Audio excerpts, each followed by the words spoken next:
Praise the lord. యోహాను సువార్త 5వ అధ్యాయం 8వ వచనం.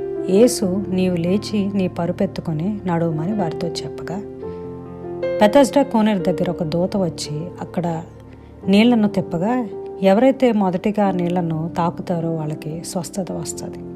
బెతెస్డా అనగా కృప. ఆ కోనేరుకి 5 చోట్ల ద్వారాలు ఉంటాయి. అక్కడికి వేల జనాలు వచ్చి ఆ నీళ్లను తాకాలని, స్వస్థత పొందాలని ఉంటారు. 38 సంవత్సరాల నుండి పక్షవాతంతో బాధపడుతున్న ఒక వ్యక్తి వస్తాడు. 38 సంవత్సరాల నుంచి ఆయన అక్కడికి వచ్చి నీళ్ళను తాకలేక తిరిగి అదే పరిస్థితిలో ఉంటూ ఉంటాడు. కానీ అన్ని సంవత్సరాల్లో ఒక్కసారి కూడా ఆ నీళ్ళని ఎప్పుడు తాకలేదు ఆయన. అప్పుడు యేసయ్య అని తెలియక ఆయన్ని అడుగుతాడు, ఒకసారి నన్ను ఆ నీళ్ళల్లో దింపమని. అప్పుడు యేసయ్య వెంటనే పలకగా స్వస్థత కలిగి నడిచి వెళ్ళిపోతాడు. చాలాసార్లు దేవుడు మనకు చేసే కార్యాలను గుర్తించాం. ఆయనకి కృతజ్ఞతాస్తుతులు చెప్పకుండానే మనం మర్చిపోతూ ఉంటాం.